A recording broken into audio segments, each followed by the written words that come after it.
Hello students, स्वागत है आपका pi classes bye Sachin Malik में। आज का हमारा topic class 10th worksheet number 42। देखो नया चैप्टर इसमें स्टार्ट हो गया है, टेंजेंट टू द सर्कल या वृत्त की स्पर्श रेखाएं। ठीक है, तो ये नया चैप्टर आज जो शुरू हुआ है, ये वर्कशीट इस चैप्टर के इंट्रोडक्शन के बारे में है। आइए देखते हैं इस वर्कशीट का सॉल्यूशन हिंदी और इंग्लिश दोनों मीडियम में। देखो बच्चों, ये है तुम्हारी वर्कशीट नंबर 42 क्लास 10th। इसमें नया चैप्टर हमने स्टार्ट कर दिया है, वृत्त की स्पर्श रेखा। हिंदी इंग्लिश में बोलेंगे तो टेंजेंट टू द सर्कल। ठीक है, मैं इंग्लिश में भी तुम्हें साथ के साथ बताता रहूँगा। वैसे ही हमारी हिंदी वाली वर्कशीट है, तो इंग्लिश वाले बच्चे अपनी वर्कशीट को बिल्कुल सामने रखें। देखो इसमें नीचे लिखा हुआ है, याद कीजिए और बताइए कि दिए गए चित्र में रेखाखंड in the figure line segment C D, English में बोलेंगे लाइन सेगमेंट। ये जो सी डी लाइन सेगमेंट है, इसको क्या बोलते हैं? ये आपने 9th में करा हुआ है। इसको हम हिंदी में बोलेंगे जीवा। क्या बोलेंगे हिंदी में? जीवा। और इंग्लिश में हम इसको बोलेंगे कोड। ठीक है बेटा, तो जीवा या कोड ये सर्कल के देखो अंदर ही बन रही है, सर्कल से जरा सी भी बाहर नहीं निकल रही है। सर्कल के किन्हीं भी दो पॉइंट को आपस में मिला लो तो जो लाइन बनती है वो हमारी जीवा या कोड कही जाती है। अब कहता है वृत्त की त्रिज्या यानी रेडियस, केंद्र, यह है वृत्त की त्रिज्या यानी रेडियस, केंद्र यानी सेंटर, और चाप यानी आर्क। वृत्त के अंतभाग में यानी इनसाइड और बहिर्भाग में यानी आउटसाइड। अंतभाग में है या बहिर्भाग में, इनसाइड है या आउटसाइड है। तो देखो त्रिज्या अगर हम बनाएंगे तो ये रही त्रिज्या, ये त्रिज्या है हमारी, और ये सेंटर है हमारा, और ये हमारी आर्क है। जो वृत्त का कोई सा भी छोटा सा पार्ट होता है, दिस इज आर्क। तो सबके सब कहाँ है? अंतर्भाग में। ठीक है, या इनसाइड ऑफ द सर्कल।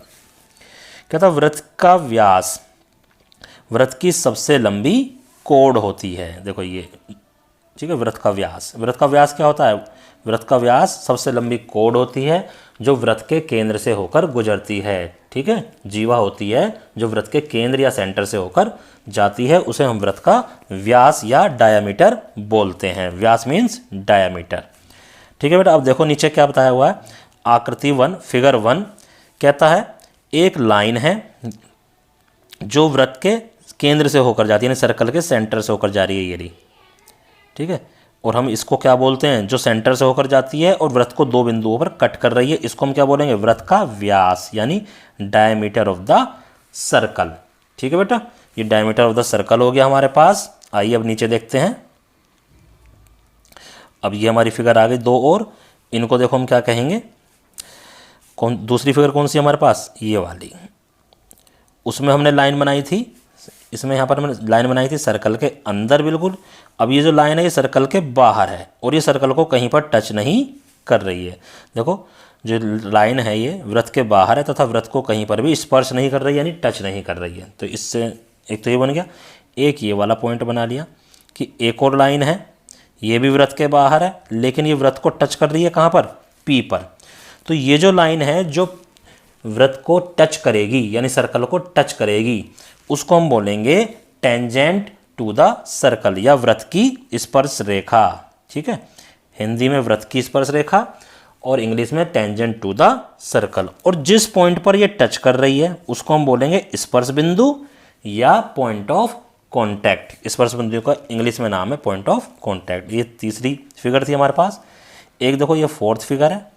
ठीक है, कहाँ पर है हमारी फोर्थ फिगर? ये रही। देखो पहले वाली में जो लाइन है बिल्कुल अंदर है। ठीक है, पहले वाली में लाइन हमारी बिल्कुल अंदर है जो सेंटर से जा रही है। दूसरे वाली में सर्कल से बाहर है, बिल्कुल भी टच नहीं कर रही है। तीसरे वाली में सर्कल को एक पॉइंट पर टच कर रही है। और चौथे वाली में हमने बता दिया कि देखो सेंटर से भी नहीं जा रही है, बाहर भी नहीं है, टच भी नहीं कर रही है, सेंटर को सर्कल को दो पॉइंट पर कट करते हुए निकल रही है और बाहर निकल गई। देखो अगर हम खाली सर्कल के अंदर बनाते तो अभी हमने ऊपर पढ़ा, इसको क्या बोलते हैं हम? कोड या जीवा।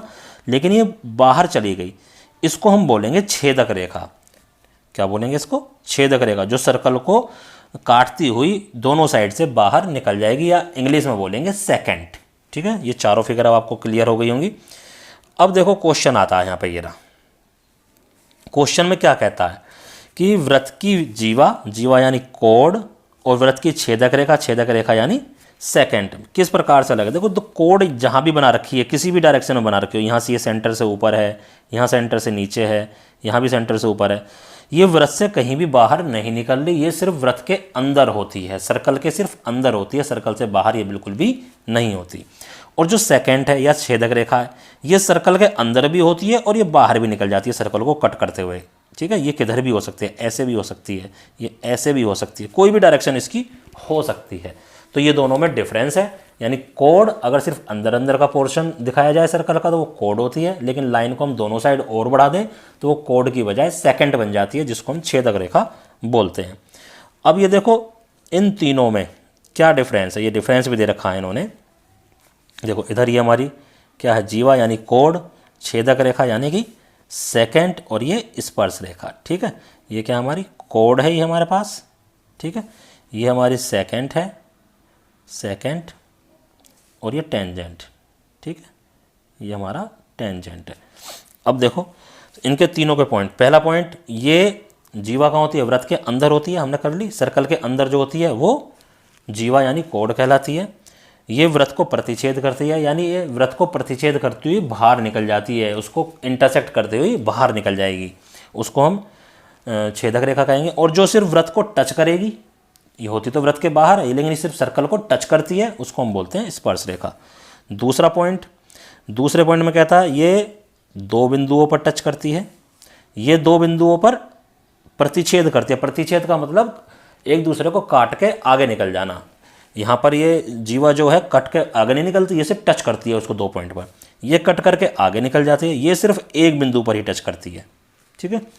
सेकंड, ये केंद्र से होकर भी जा सकती है, क्या कोड, कोड अगर केंद्र से होकर जा सकती है, अगर केंद्र से होकर जाएगी तो इसका नाम डायमीटर बन जाता है, ठीक है। ये भी केंद्र से होकर जा सकती है लेकिन ये बाहर भी निकल जाती है, और ये कभी भी केंद्र से होकर नहीं जाएगी क्योंकि ये सिर्फ सर्कल को टच करेगी। जब टच करेगी तभी हम इसको टेंजेंट या स्पर्श रेखा कहेंगे, अगर ये अंदर आ गई तो ये हमारी सेकंड बन जाएगी। तो ये तीनों में हमारा डिफरेंस था।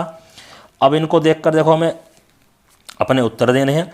कहता है वृत्त और वृत्त की स्पर्श रेखा के उभयनिष्ठ बिंदु को, यानी जहाँ पर वो एक दूसरे को टच करते हैं, यानी सर्कल और टेंजेंट जहाँ पर एक दूसरे को टच करते हैं उसे क्या बोलते हैं हम, स्पर्श बिंदु या पॉइंट ऑफ कॉन्टैक्ट। इंग्लिश में पॉइंट ऑफ कॉन्टैक्ट और हिंदी में स्पर्श बिंदु। आप एक वृत्त पर कितनी स्पर्श रेखाएं बना सकते हैं, आप एक सर्कल पर कितने टेंजेंट ड्रॉ कर सकते हैं।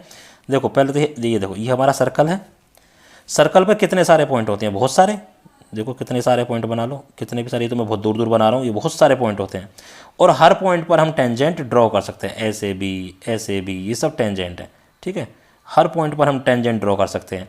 तो जब हमारे पास अनकाउंटेबल पॉइंट हैं सर्कल पर, तो टेंजेंट कितने होंगे या स्पर्श रेखा कितनी होंगी, वो भी अनकाउंटेबल होंगी, उनकी कोई काउंटिंग नहीं होगी। तो इनफाइनाइट या अनंत, हिंदी में बोलेंगे तो अनंत और इंग्लिश में बोलेंगे तो infinite. Infinite number of tangent हम ड्रॉ कर सकते हैं सर्कल पर, यानी अनंत स्पर्श रेखाएं। कहता है एक चित्र द्वारा छेदक रेखा और स्पर्श रेखा में अंतर स्पष्ट कीजिए। तो चित्र द्वारा देखो, ये हमने चित्र बना लिया, ये तो अब तुम्हें पता ही है, ये छेदक रेखा हो गई, ठीक है। और एक क्या है, स्पर्श रेखा। स्पर्श रेखा बाहर बनेगी, ऐसे स्पर्श करते हुए जाएगी, ठीक है। ये स्पर्श रेखा है और ये हमारी छेदक रेखा है। सत्य असत्य बताइए। चलो जी सत्य असत्य बताते हैं। क्या कहता है ये, वृत्त की छेदक रेखा एवं स्पर्श रेखा समांतर हो सकती हैं। देखो मैंने फिगर में समांतर ही बनाई है ये, ठीक है, वरना हम इनको ऐसे भी कर सकते हैं, एक को ऐसे बना सकते हैं और एक को हम ऐसे भी बना सकते थे, ठीक है। तो ये भी हमारी जो हमने जो क्वेश्चन करा तीसरा, ये भी हमारा आंसर है और ये भी हमारा आंसर है, लेकिन यहाँ पर हमने पैरेलल बना दी तो पैरेलल हो सकती हैं। कहता वृत्त की स्पर्श रेखा वृत्त को दो बिंदुओं पर स्पर्श करती है, गलत। वृत्त की जो स्पर्श रेखा यानी टेंजेंट है वो सिर्फ एक ही पॉइंट पर टच करती है। तो this is true and this is false. तो इस तरह से हमारी ये वर्कशीट कंप्लीट होती है। जो नीचे आपको 4 क्वेश्चन दिए गए हैं, इन चारों क्वेश्चन को आप अपनी कॉपी में करो, फेयर कॉपी में साफ साफ करो, उनकी साफ साफ फ़ोटो खींचो और अपने अपने टीचर को व्हाट्सएप पर सेंड कर दो ताकि वो उसे चेक कर सकें। धन्यवाद।